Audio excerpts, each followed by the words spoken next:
ekzistimi i azilit të plegjve, i shtëpisë së plegjve, ndoshta është gjë pozitive për shoqërinë që është kujdesshëm mos me i lënë ata të krejt pa përkujdesje. Megjithatë, është tregues i keq për arsye se nëse ata pleq kanë fëmijë, kanë evlad, edhe ata e kanë dërgu prindin në asjes strehimore, unë mendoj se ai fëmijë nuk i ka punë të mirë. Për arsye se mas pari për kujdesjen ndaj prindërve e posaçërisht kur ata janë të moshuar, e kemi obligim i cili nuk i nënshtrohet kurfar diskutimi. Obligim i patjetërsueshëm, hiç s'mund të kontestohet. Allahu i madhruar ka thonë imma yablughanna 'indaka al-kibara ahaduhuma aw kilahuma fala taqul lahumā uff.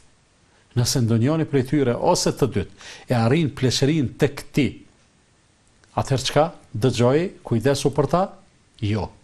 Uf, mos ju thuj. Se njeriu në atë moshë, shiqo çfarë formulimi kuranor i mrekullueshëm.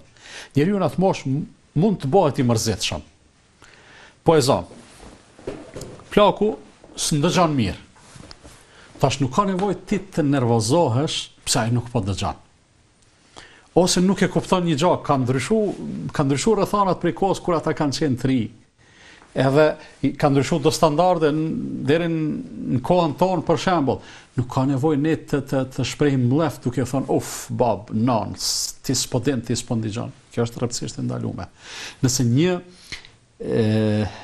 ta quaj kundërvajtje, shkelje, te i kalim kaq i thjesht, që fundja zbohet nami nëse dikuj i thu uf. Nëse kjo është e ndaluar në raport me prindërit, atëherë ku është ajo tjetra, mos kujdesja e kështu me radhë. Me një fjalë, është të jetë shqetësuese edhe duhet të jetë e ktill për një fëmijë i cili i kalon prindrit e vet ose i lën prindrit e vet në mëshirën ose pa mëshirën e tjerëve.